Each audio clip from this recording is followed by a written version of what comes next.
So I have a couple of options that I could use to separate these three. So here's my protein of interest, and here are my three contaminants.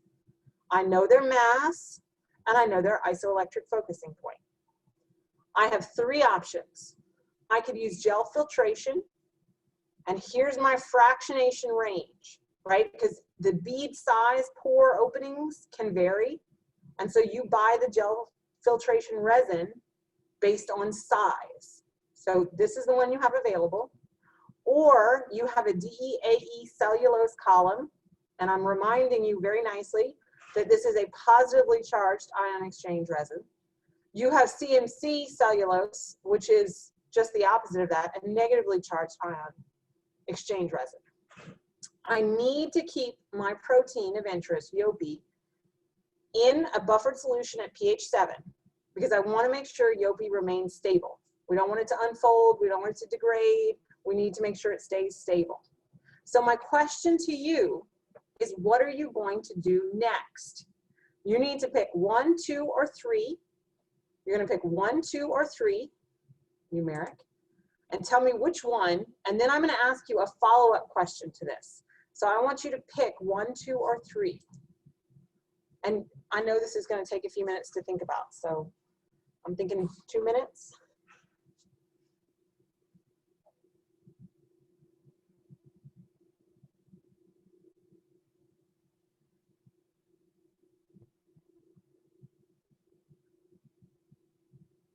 But this is like real life. This happens.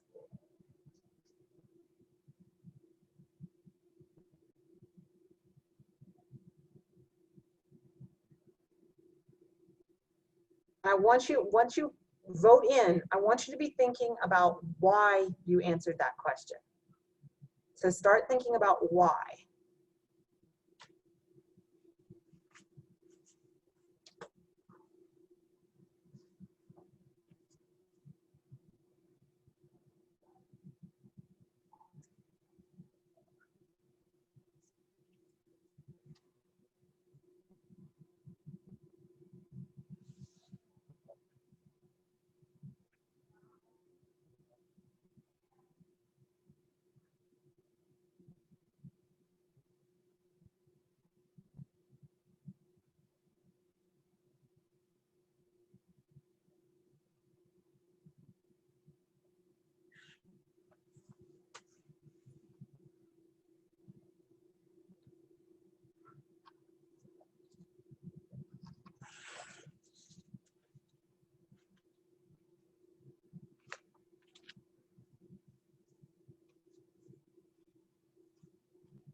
That's 2 minutes, but we only have 39 people checked in.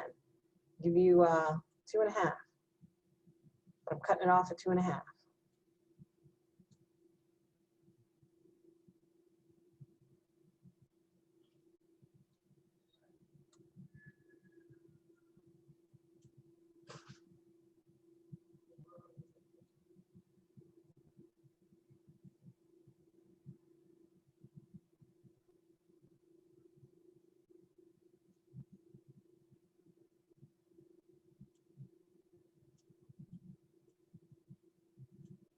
Okay, go on, y'all. All right, so I'm going to stop it. Now, I'm not going to give you the answer yet. I'm going to ask you a follow-up question before I give you this answer, okay? So, now that you've chosen your answer, see if you can find an answer choice that also explains why you picked your answer.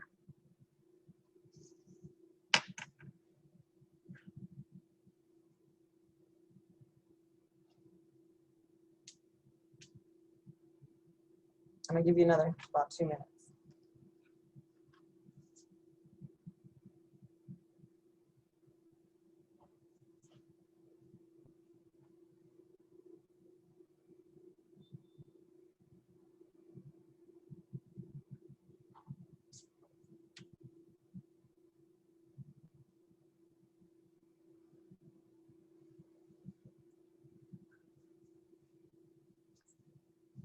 And then before I give you the final answer, I'm going to explain. I promise to explain this.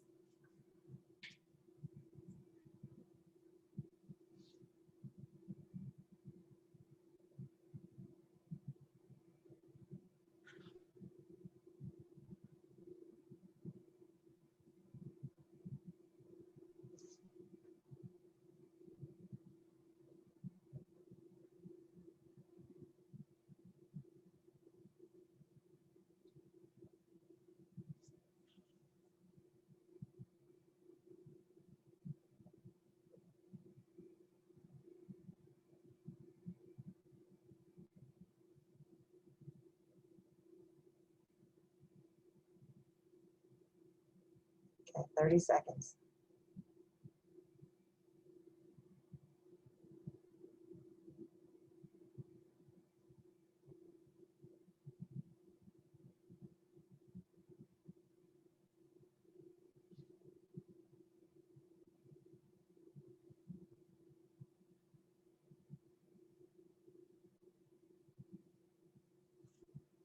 Five, four, three, two, one.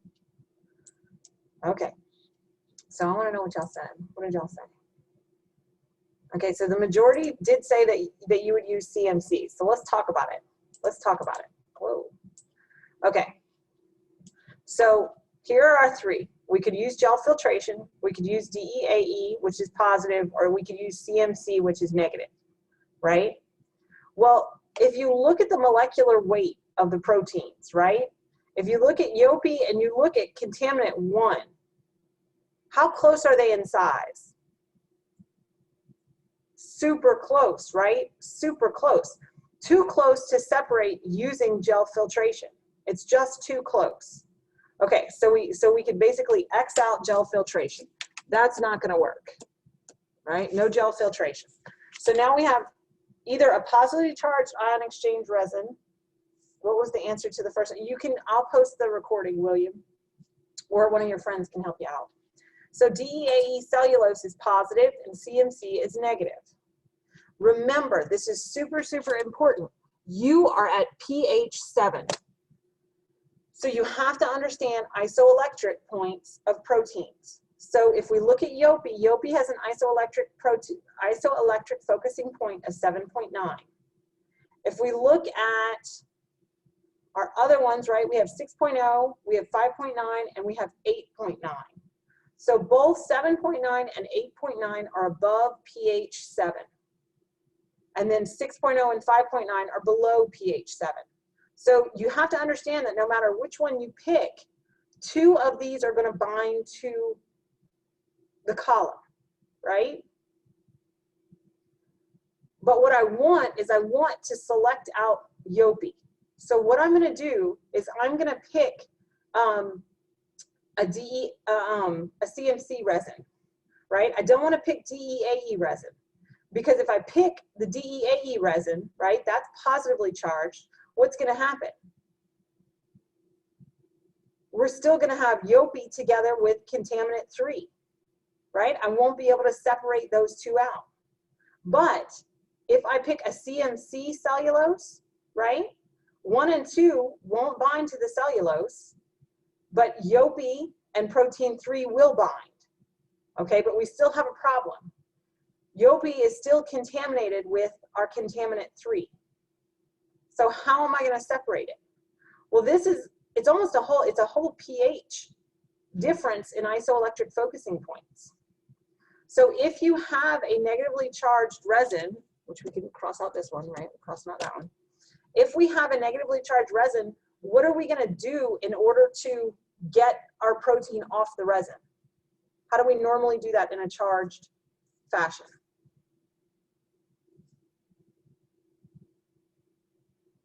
Somebody.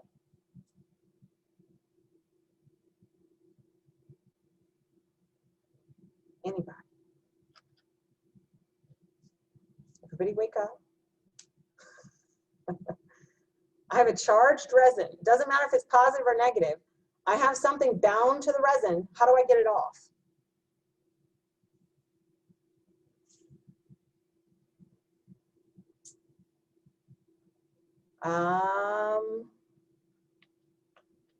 It's charge. Think charge. Change the charge. There we go. Change the charge. So what we want to do is we want to compete for those binding sites on the charged beads. So if the bead is negative, right? So I have a bead. Here's the bead. The bead is negative. My Yopi,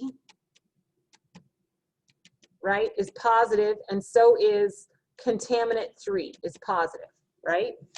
So what I'm going to do is I'm going to flow something positive over the column, right?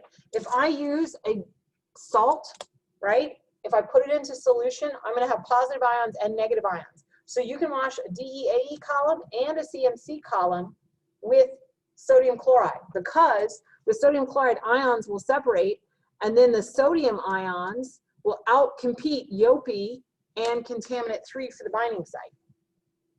But do Yopi and contaminant 3 bind to the resin with the same attraction?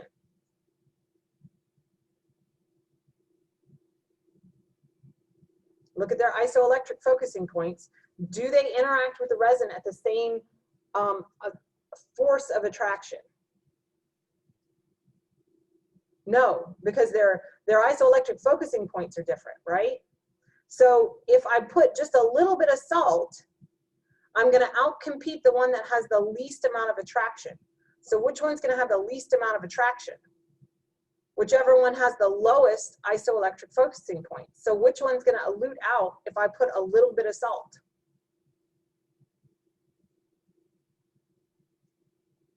Yopi will come off first. Yopi. Because Yopi has a lower isoelectric focusing point. In order to get contaminant 3 out, you're going to have to jack up the sodium chloride concentration, right? So Yopi would come off first. So that's the way we can separate Yopi from contaminant 3 when they're still binding to the same negatively charged resin. So what you should have said A. So I'd like to go in and give you the answer to that one, A. Okay, and then I want to go back, and I think CMC was the third answer choice, wasn't it? No, CMC, this one, CMC was the third. Okay, so if you picked 3, that one was correct. Okay. Makes sense? Y'all got questions on that one? Y'all okay? Yeah? Okay. Stop me if something doesn't make sense. All right, now, congratulations, right? You have purified Yopi. Yes. So you and your research partner decided to subject your protein to polyacrylamide electrophoresis, right? This is running it on a gel. You treated your protein with SDS and a reducing agent. We're going to use beta-mercaptan ethanol. And you boiled it. Remember, this is the thing we saw the animation on in the lecture. Your partner ran a native gel without SDS and the reducing agent. You ran one with both. So you both observe one band on each gel. But your protein on the denaturing SDS page migrated as a 23,000 kilodalton protein, but your research partner's gel showed a band at 92,000 daltons. Interesting, right? Okay, so now we kind of have the experimental setup. I'm going to give you the question. You guys chatted, and you have come to the decision that your protein is either dimer, trimer, or monomer, and that the SDS and reducing agent have done one of the following. So when you give your answer, I want you to give your answer as you're going to pick one of these 3.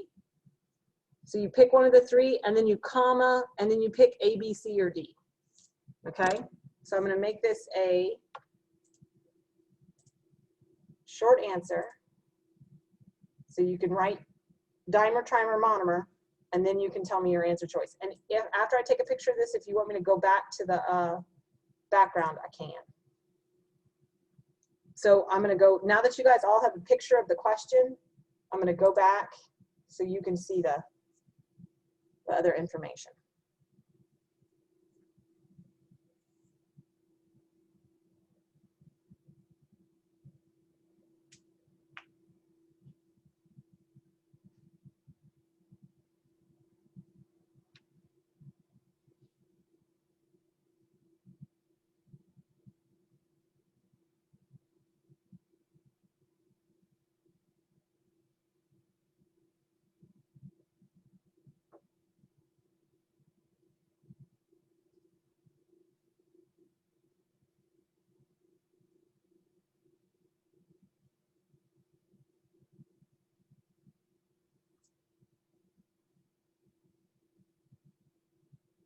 And I'll give you all about 2 minutes to kind of think about it.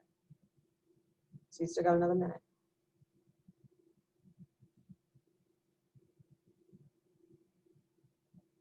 Can you tell I like protein purification? I think this is fun.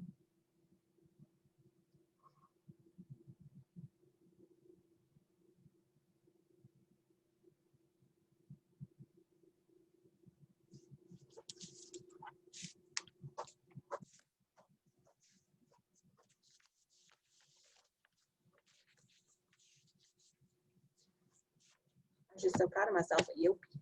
Yopi's fun. You have an odd definition of fun. You are not the first person to tell me that. I'm sure won't be the last. Y'all need another 30 seconds? Because we only have 33 responses. I'll give y'all 2 minutes, 30 seconds. Do you need me to go forward one? Or everybody good?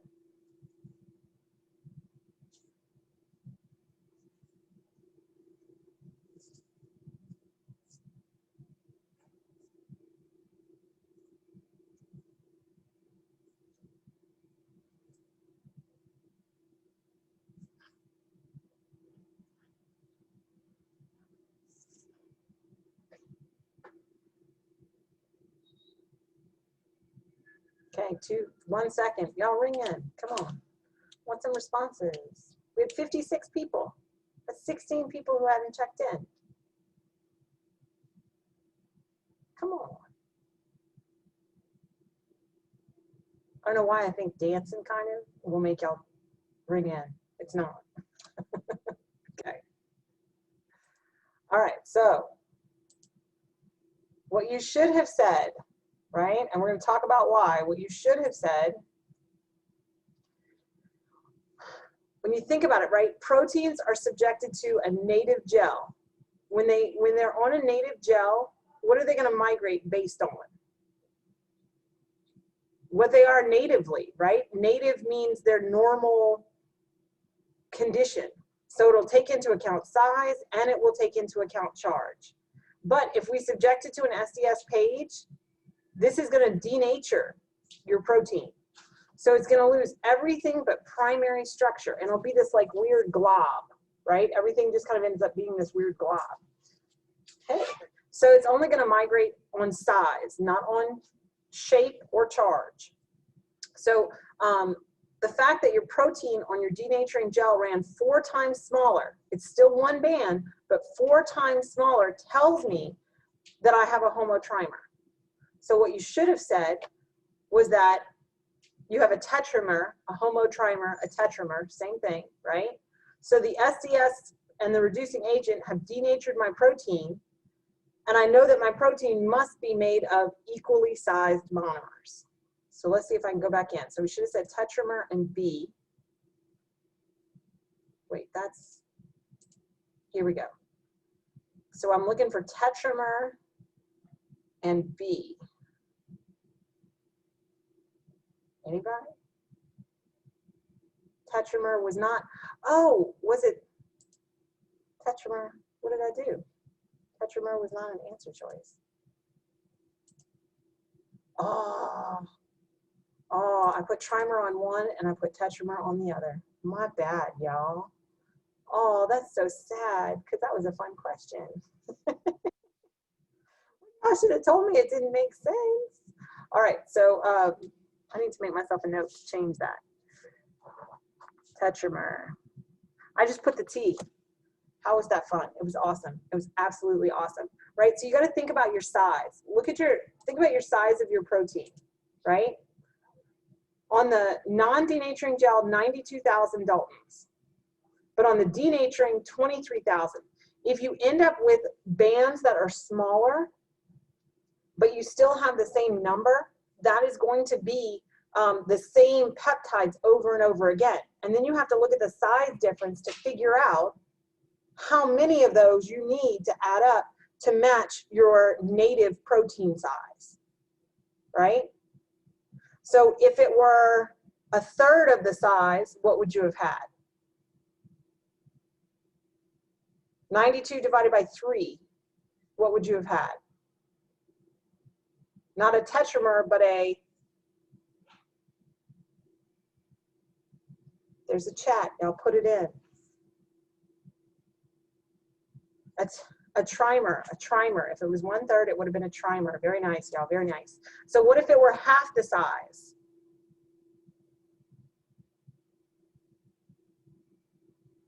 Then it would have been a dimer. Very nice, and it would have been a dimer. So that's how you think about it. Now, let me ask you a question.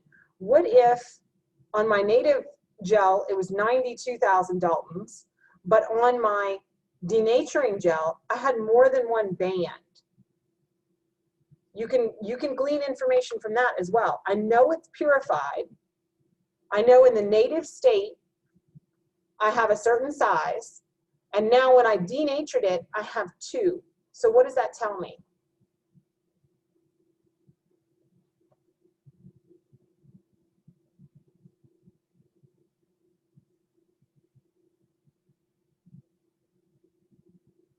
Anybody? What does that tell me if I have more than one size on my so if I had 2 gels, right? If I have 2 gels, this is my native. I only have 1 band and it's at 92. But then when I denature, instead of only having 1 band, now I have 2 bands that are smaller in size than the original. What is that going to tell me?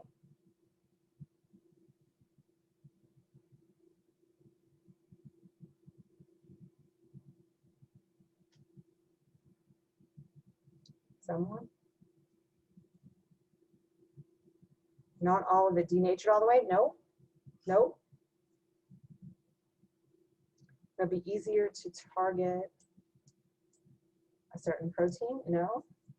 It'll tell me that I had this protein that was made up of a couple of, not contamination, I know it was pure. There are 2 peptides making 1 protein. You told me if I had a native gel and if I then had a denaturing gel and I had 1 band that was way smaller, this is 23, this one is 92, right? You told me that the 23 one is going to be 4 of the same, right? 4 of the same peptides. Well, tell me about this other one over here. Now I have 2 different peptides.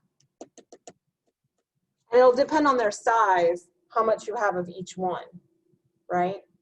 But when you compare a native gel and a denaturing gel, you can figure out what kind of peptides and how many peptides you have in this basically protein complex. Because peptides are held together in one protein by what? What holds peptides together?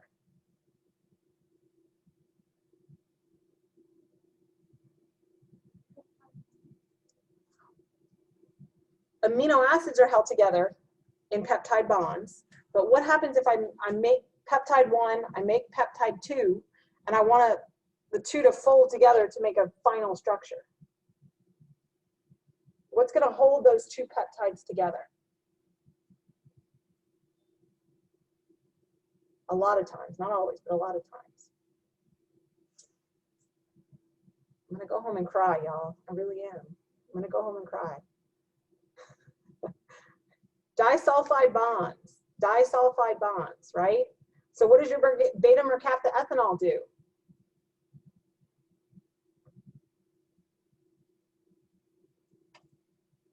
Breaks your disulfide bonds, right? Now you can look at the individual peptides. Because when you run a native, you're not breaking any of our Morgan. What? I don't know what that means. When you run the native, you're not separating the peptides, but when you run the denaturing, not only are you undoing it, right, opening it up. Well, hydrogen bonds, so Morgan's actually right, because hydrogen bonds do contribute to the overall quaternary structure of our proteins, right? Remember, this is the one where we said, yes, hydrogen bonds do come into account with that, right? Because think about beta sheets, think about alpha helices, they're held together by hydrogen bonding. So Morgan's right, but The one that we really worry about when we're separating peptides is separating those disulfide bonds between the cysteine residues. Okay? All right. Y'all are crazy today. Y'all are just crazy. All right, let's move on. Okay. All right. Now we have another, I was just like in the experimentation zone when I was writing these. All right, we want to test a new drug, right? This is a big thing in biochemistry. We're testing new drugs that will cure people, right? So this new drug inhibits a disease-fighting protein kinase involved in plant defense against mold. I'm thinking that several proteins are not going to be phosphorylated when this plant is treated with a drug, right? And I'm going to treat with CY5. Anybody remember about CY5?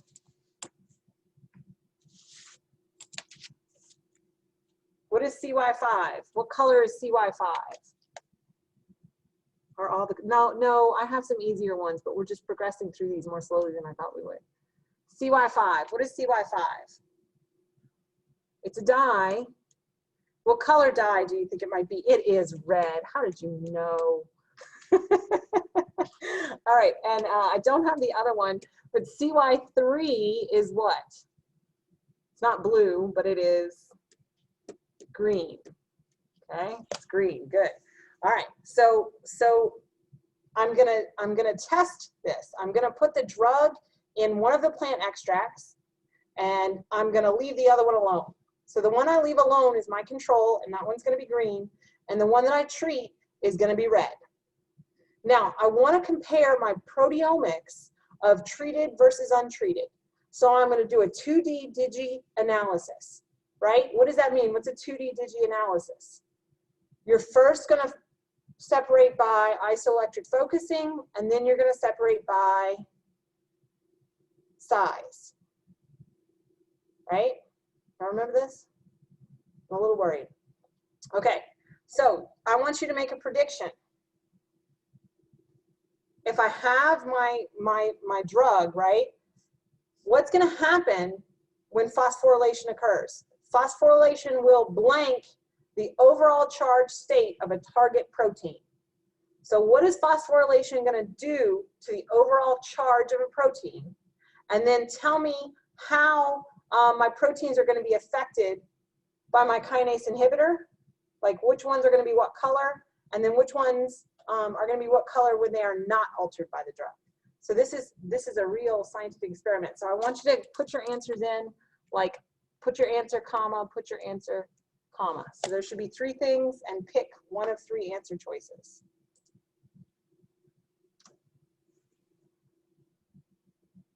I'll give you all a couple of minutes to think about it.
I'm going to call it at 3 minutes.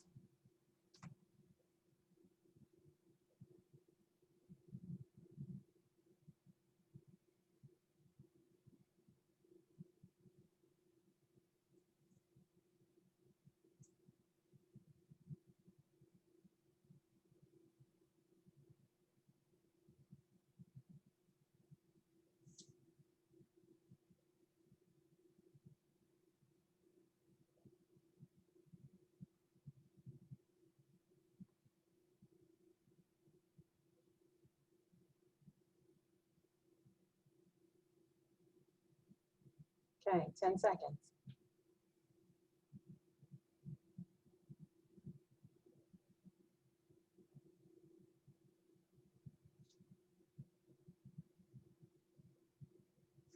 Okay, so let's talk about this.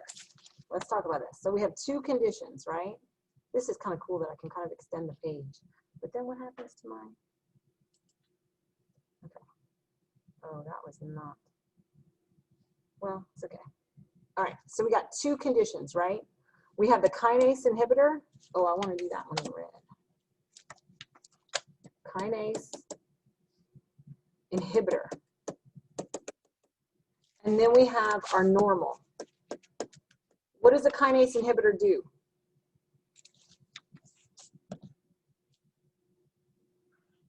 Anybody, what does a kinase inhibitor do?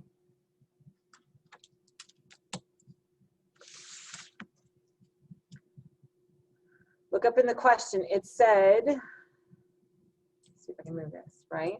You think that several proteins will not be phosphorylated when the plant is treated with the drug.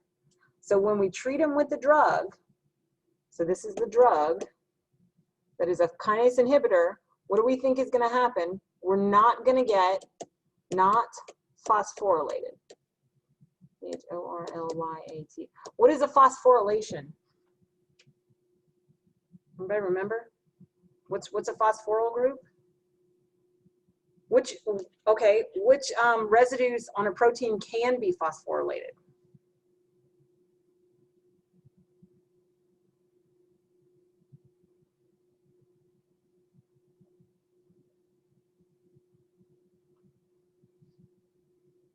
OH groups, so which ones?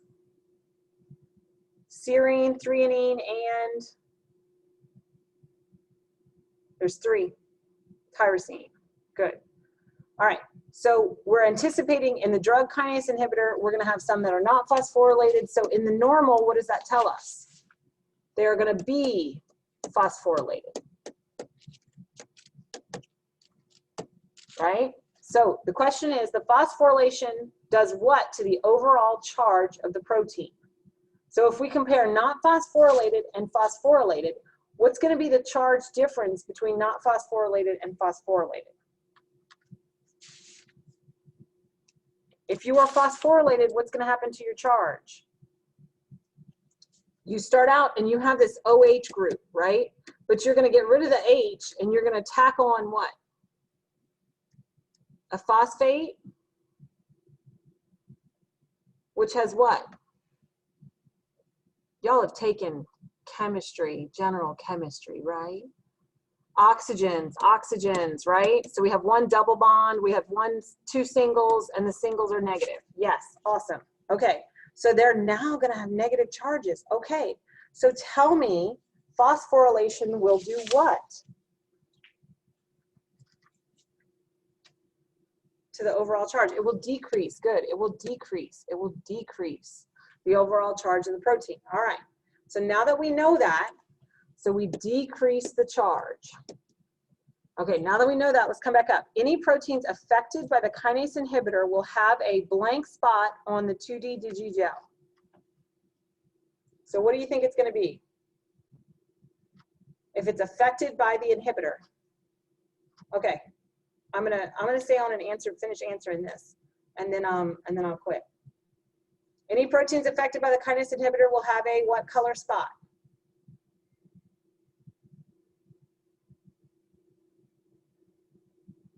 They're going to be red. Good. They're going to be a red spot. Now, how about proteins not altered by the drug? Be careful, not yellow. They're going to be green. They're going to be green. If it's yellow, then that means that that protein is not a substrate for the kinase inhibitor. So yellow means protein is not a substrate of the kinase. Therefore, would not be affected by a kinase inhibitor. Biochemistry is problem solving. It's just applying what you know to a problem. All right, if you have any questions, let me know, but I'm done. I couldn't see my keyboard. Oh, I need to answer this, right? So it should have been decreased red green. So it should have been decreased red green. Okay. I couldn't see my keyboard and answer got typed with my old answer. It's okay. It's okay. It's okay, Michelle. It happens. So y'all are good to go? Let's see.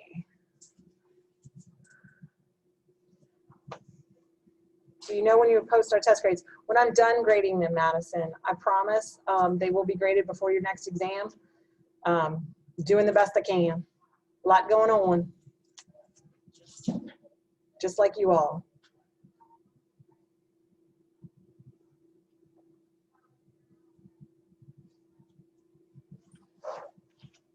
I'll get them done, I promise. And then I'll see some of y'all in lab. Any other questions? It's kind of weird to be in here with just a few people, huh? It is. Yeah. It is. Group B is in lab today. Yep. Group A has a Labster lab. And Labster's been going okay. I've been checking the board and I got everybody's names. Looks like everything's working really well, from what I can tell.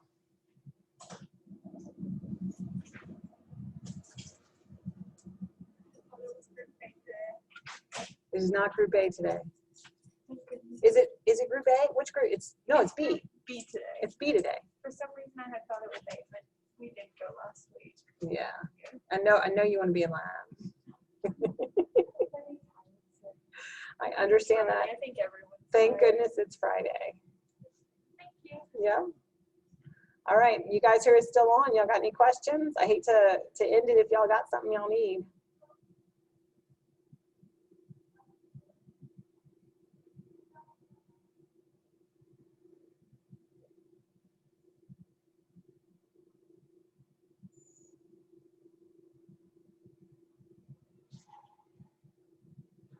Okay, well, if nobody has anything, I'm going to go ahead and end the Zoom. So I'll see B group in lab, my B group in lab today, and I'll see everybody else on Monday. Let's see if I can end this. I think I gotta move this.